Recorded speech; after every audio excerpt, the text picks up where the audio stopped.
दोस्तों, कुछ कुछ एप्लीकेशन में मोटर को उल्टा और सीधा चलाने का ज़रूरत पड़ता है।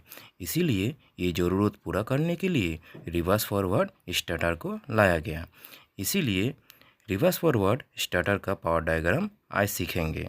लेकिन दोस्तों, रिवर्स फॉरवर्ड स्टार्टर सीखने के लिए आपको पहले डॉल स्टार्टर सीखना है, जिसका लिंक डिस्क्रिप्शन बॉक्स में दे चुके हैं। नहीं तो आप चैनल में जाके देख लीजिएगा। तो चलिए दोस्तों, और देर ना किए शुरू करते हैं आज का वीडियो।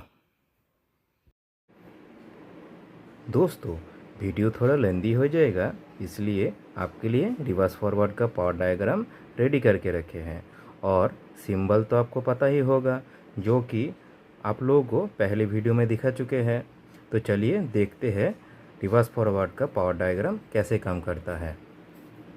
तो पहले आपको बासबार से 3 फेज 415 वोल्ट एसी बासबार से लेना होगा, जो कि आपका एमसीसीबी में इनपुट में घुसेगा और आउटपुट से आपका पावर जाके लूपिंग होके दोनों कॉन्टैक्टर का इनपुट में घुस जाएगा और दोनों कॉन्टैक्टर का आउटपुट से होके ऑयलर में जाएगा।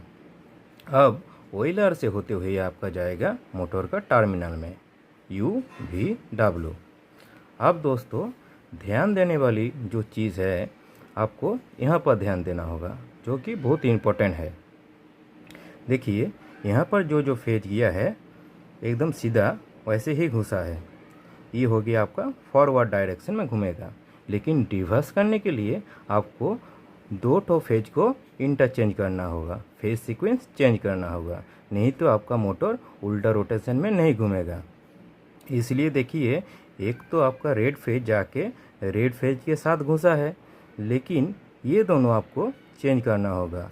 येलो और ब्लू आपको दोनों में इंटरचेंज किया हुआ है। देखिए, ब्लू गया है ब्लू के साथ और ये वाला ब्लू गया है येलो के साथ, ऐसे हुआ है इंटरचेंज।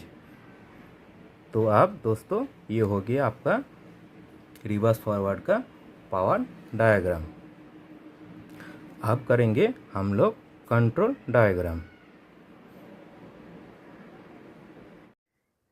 तो चलिए दोस्तों, शुरू करते हैं कंट्रोल डायग्राम। पहले आपको 230 वोल्ट या 110 वोल्ट एसी सप्लाई लेना होगा।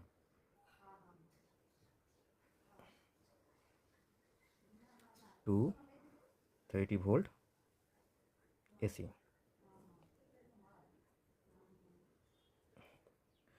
फिर ये आपका एमसीबी से इनपुट में घुस जाएगा। एमसीबी का सिंबल तो आपको पता है। एमसीबी का आउटपुट से आपका ऑयलर का एनसी पॉइंट में घुस जाएगा। एनसी से होते हुए जाएगा आपका stop push button, stop PB, और यहाँ तो हो गया आपका ऑयलर का एनसी। अब देखिए दोस्तों, यहाँ से आपका पावर तो दो साइड डिवाइड हो जाएगा, दो ठो स्टार्ट पुश बटन में, जो एक तो रिवर्स चलाने के लिए, एक तो फॉरवर्ड चलाने के लिए। यहाँ पर हो गया आपका ये स्टार्ट पुश बटन फॉरवर्ड के लिए, और यहाँ से होते हुए जाएगा एक तो रिवर्स के लिए।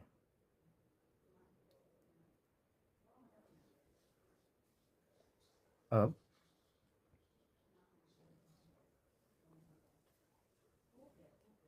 दो ठो कॉन्टैक्टर दे देते हैं।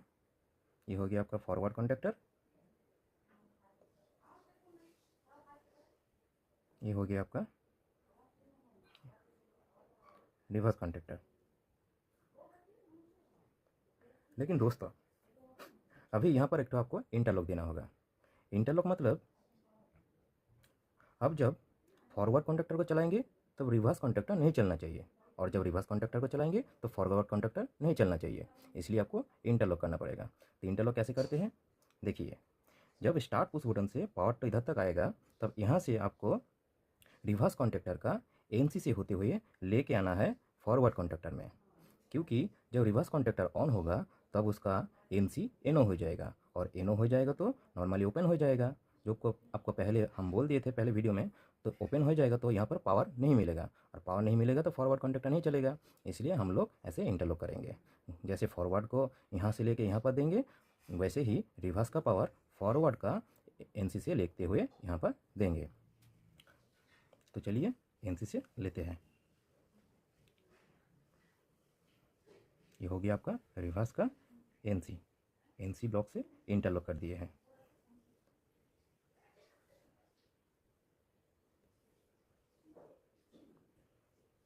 और यहाँ पर भी हम लोग फॉरवर्ड का एनसी से लेते हुए इंटरलॉक कर देते हैं। दोस्तों ये इंटरलॉक करना बहुत ज़रूरी है, नहीं तो एक साथ दोनों कॉन्टैक्टर में पावर आ जाएगा और दोनों कॉन्टैक्टर एक साथ पिकअप ले लेगा। इसलिए इंटरलॉक करना बहुत ज़रूरी है। और जैसे हर बार की तरह हम लोग होल्डिंग भी दे देते हैं। यहाँ से आपका फॉरवर्ड का एनो से होल्डिंग दे देते हैं, फॉरवर्ड का एनो। और यहाँ पर रिवर्स का एनो से होल्ड।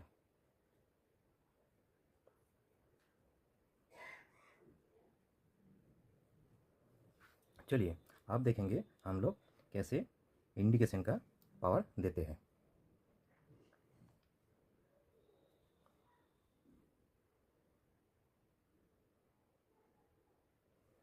इंडिकेशन के पावर देने के लिए आपको एमसीबी का आउटपुट से पावर लेना होगा।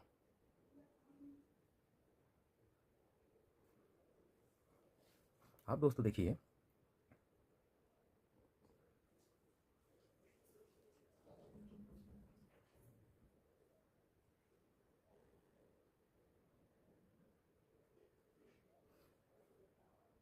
ये हो गया आपका फॉरवर्ड का ऑन इंडिकेशन।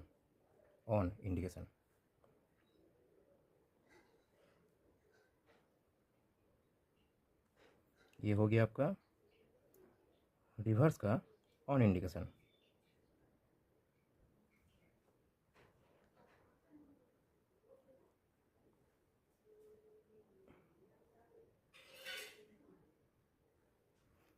ये हो गया आपका पूरा फीडर का ऑफ इंडिकेशन।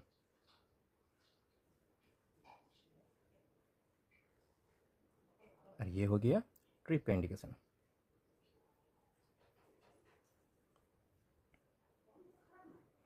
तो देखिए ये कहाँ से पावर तो जाएगा। पहले फॉरवर्ड का ऑन इंडिकेशन, ये हो गया फॉरवर्ड। ये फॉरवर्ड का ऑन इंडिकेशन आपका जाएगा फॉरवर्ड कॉन्टैक्टर का एनो से,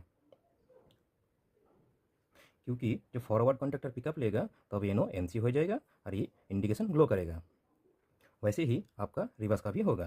तो रिवर्स का ऑन इंडिकेशन रिवर्स कॉन्टैक्टर का एनो से लेंगे, फॉरवर्ड कॉन्टैक्टर का एनो से, रिवर्स कॉन्टैक्टर का एनो से।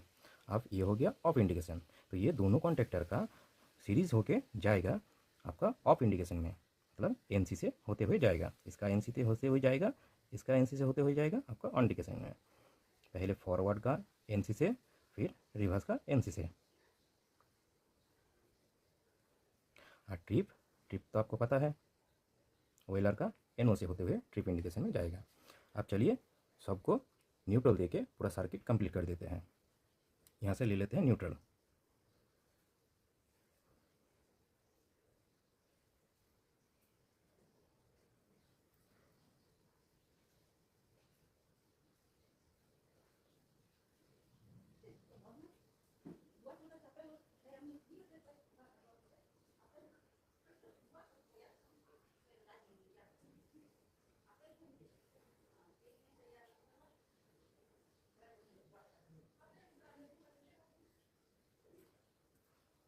तो देखिए सर्किट पूरा कंप्लीट हो गया।